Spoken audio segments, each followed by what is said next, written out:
नमस्कार। तो आज एक महत्वपूर्ण विषय पर चर्चा करने के लिए आप सभी के साथ हाजिर हैं you can an English academy.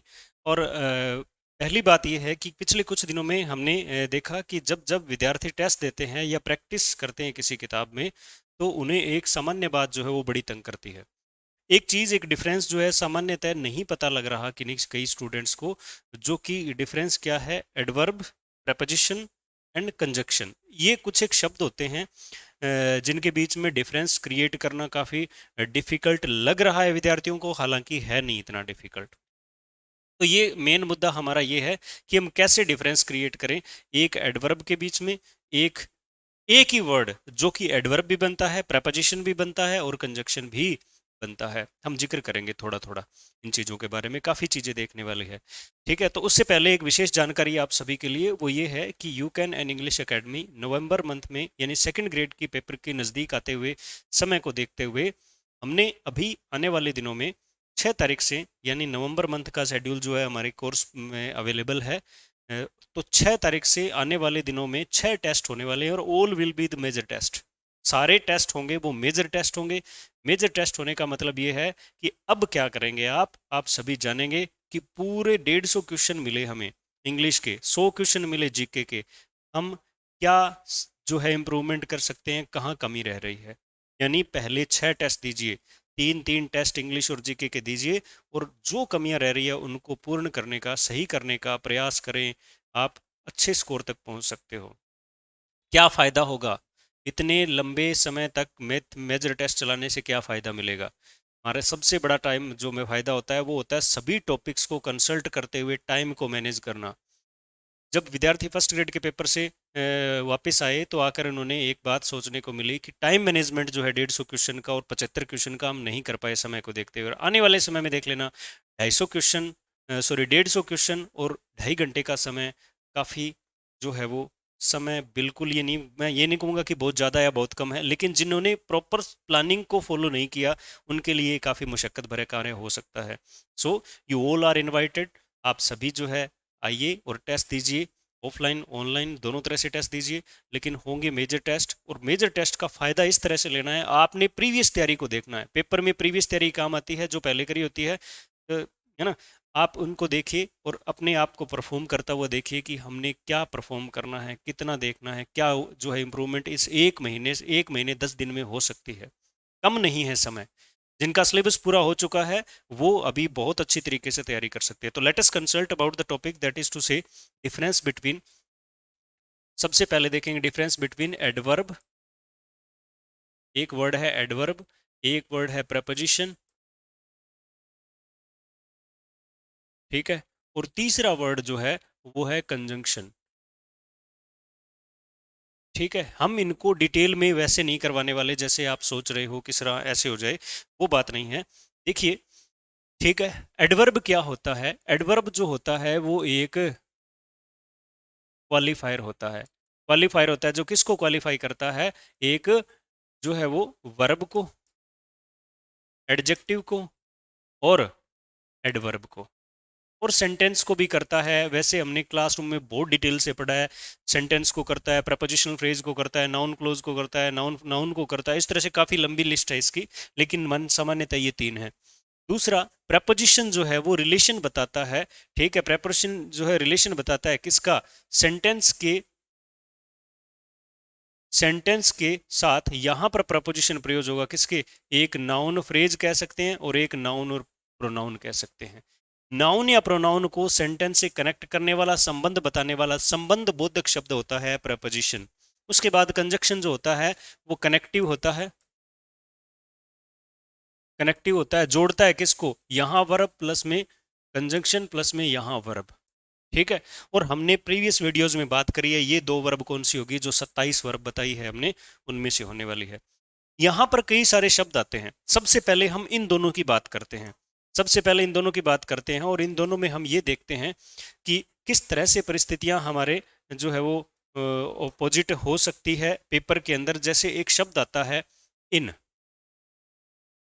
ठीक है, ऑन, और क्या होता है? आउट। ये तीन शब्द आते हैं। साधारण सा डिफरेंस है कि अगर एडवर्ब होगा तो उसके बाद में जो है वो परिस्थितियां क्या होनी है। ठीक है, ही, अच्छे से सेंटेंस देखिए, अच्छे तरीके से देखिए सेंटेंस। ही वेंट इन, एक सेंटेंस हो गया, ठीक है। ही वेंट इन, और दूसरा मैं लिखूं he went in the room. He went in the room, दोनों सेंटेंस है, दोनों में इन वर्ब का प्रयोग जो है, इन वर्ड का प्रयोग हुआ है। अब इसमें क्या है, बाद में फुल स्टॉप है, बाद में क्या है, फुल स्टॉप, और इसमें बाद में क्या है, नाउन फ्रेज। नाउन फ्रेज, तो ये नाउन फ्रेज यहां पर आई है। तो जब इन शब्दों के बाद में कोई नाउन या प्रोनाउन आ जाए, या अगर स्पोका की बात करें या प्रेज क्लोज की बात करें, तो नाउन फ्रेज आ जाए तो वो वर्ड क्या हो जाएगा, प्रेपोजिशन हो जाएगा। अगर ये नाउन प्रोनाउन नहीं आता है, फुल स्टॉप आता है या कुछ नहीं आता है, तो एडवर्ब कहलाएगा, ठीक है। ऐसे भी आ सकता है सेंटेंस, इस तरह से भी आ सकता है, ही वेंट इन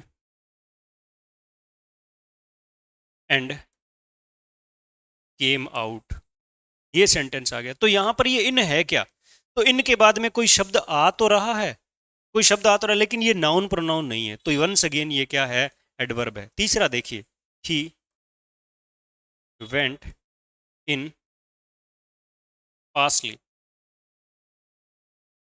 अब इनके बाद में क्या आ रहा है, एक वर्ड आ तो रहा है लेकिन नाउन प्रोनाउन नहीं है, ये क्या है, ये एडवर्ब है, तो ये क्या हो जाएगा, ये भी एडवर्ब हो जाएगा।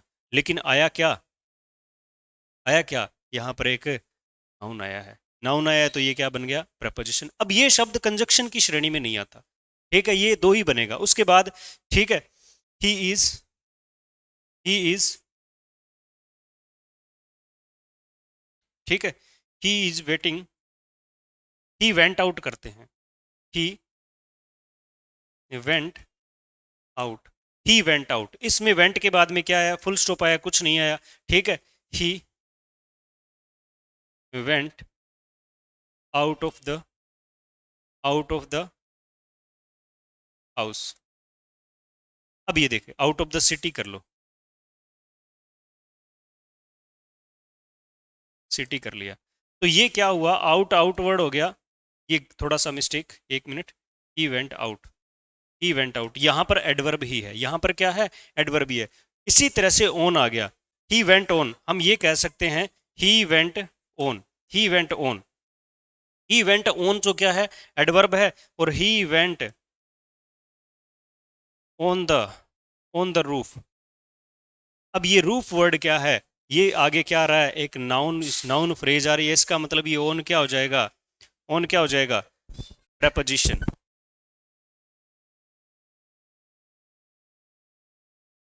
क्या हो जाएगा, प्रेपोजिशन। फर्क क्या है, सिर्फ ये नाउन प्रोनाउन का है। आगे चलते हैं, कुछ एक परिस्थितियां और देखते हैं। ये तो हो गया इन तीन शब्दों का। अब हम कनेक्टिव वर्ड को भी साथ में रखेंगे। जैसे मैं एक वर्ड लेता हूं, जैसे मैंने वर्ड लिया एक सिंस, सिंस। अब पूरे ग्रामर में सिंस के जो सेंटेंस बनते हैं वो कुछ इस तरह से हैं, वो इस तरह से हैं, ही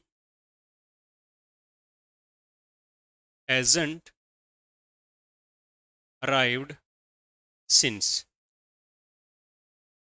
ठीक है, पहला since. He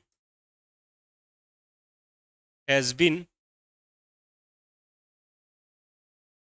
playing since morning।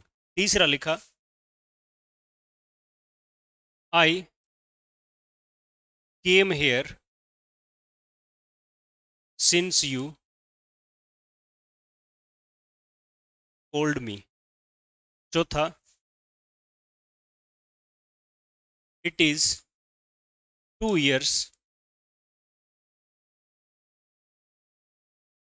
since we met।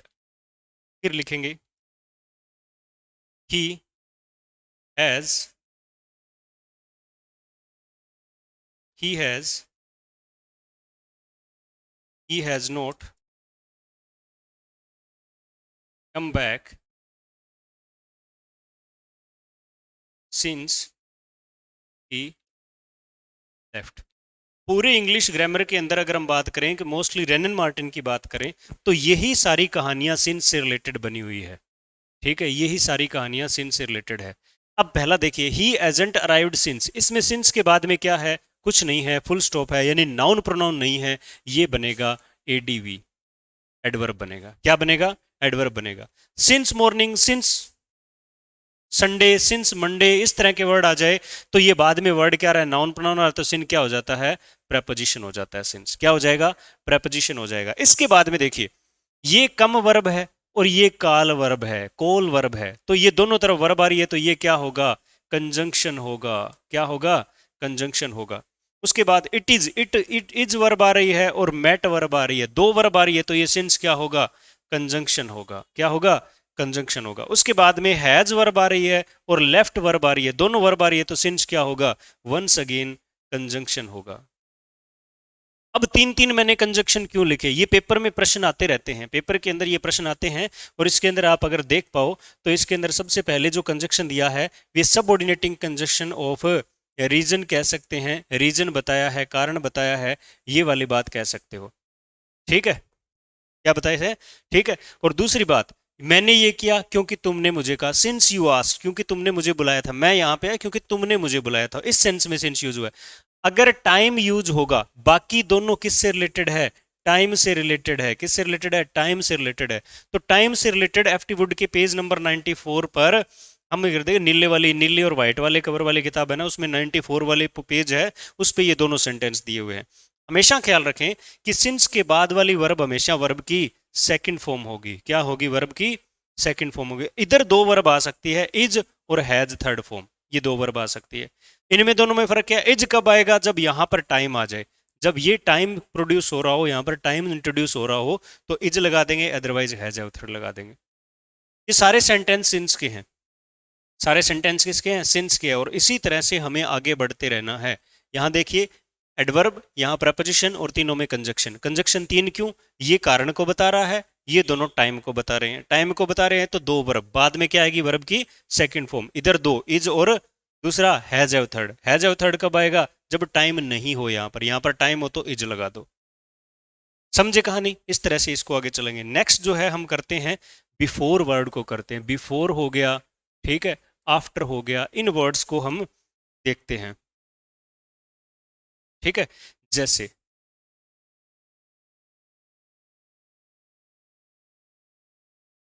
The,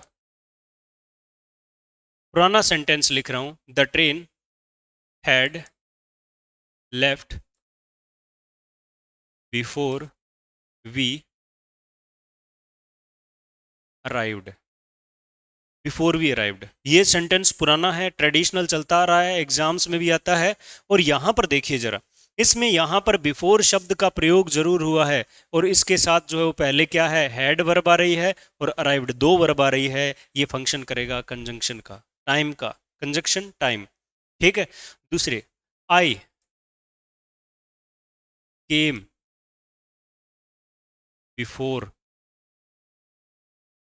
your arrival. I came before your arrival. अब यहां पर बिफोर शब्द आ रहा है, बाद में क्या है, अराइवल है, नाउन है, अराइव नहीं है। अराइव, अराइव्ड, अराइव्ड, ये तो वर्ब हो जाती। अराइवल जो है वो क्या होता है, नाउन होता है। ये पूरा जो क्या है, एक नाउन फ्रेज बन रही है, इसलिए ये क्या हो जाता है, प्रेपोजिशन हो जाता है। और अगर सीधा लिखें, सीधा लिखें, आई केम बिफोर, ये लिखें तो बिफोर वर्ड क्या है, एडवर्ब है, क्योंकि बाद में नाउन प्रोनाउन नहीं है, बाद में फुल स्टॉप है, एडवर्ब आए, प्रपोजिशन आए, कुछ भी आए, और कुछ आए चाहे। ठीक है, तो ये इसी तरह से आफ्टर वर्ड को करेंगे। ठीक है, he had left the station after you came. ठीक है, इस तरह से आफ्टर, सॉरी ये उल्टा बोल दिया मैंने, he left the station after you had come, after के बाद में हैड थर्ड फॉर्म, तो दोनों तरफ वर्ब है तो conjunction. He came after me, after me pronoun आ रहा है, तो आफ्टर के बाद में क्या आ जाएगा, आफ्टर क्या बन जाएगा, प्रेपोजिशन। ही केम आफ्टर, सीधा आफ्टर आ गया तो क्या बन गया, एडवर्ब आ गया। यही प्रकृति जो है वो चलती रहनी है। इसी तरह से मिलते जुलते पढ़िए। पेज नंबर 134 से 37 में आज देखिए, फर्क देखिए, पढ़िए, उनको समझिए, नहीं आए तो बताइए। अच्छे अच्छे कमेंट्स आपने करे, इसके लिए धन्यवाद। और आगे भी करते रहेंगे, शेयर करेंगे, सब्सक्राइब करते रहेंगे, टेस्ट को नहीं भूलेंगे। क्लासेस ग्रेड थर्ड जो है वो कोर्स चल रहा है, यू कैन जॉइन अस। इसी तरह से सीईटी का जो है वो सिलेबस चल रहा है, एलडीसी चल रहा है। इसी तरह से आप जो है जुड़े रहिए हमसे, आपको नए नए कंसेप्ट जो है इंट्रोड्यूस होते रहेंगे। मिलते हैं अगले बार अगली क्लास में। धन्यवाद, खुश रहिए और आराम से जितना हो सके उतनी बार सिलेबस निकालिए, रिलैक्स होकर सिलेक्शन होगा तो इस महीने की हुई मेहनत जो है वो बहुत काम आने वाली है आपके। धन्यवाद।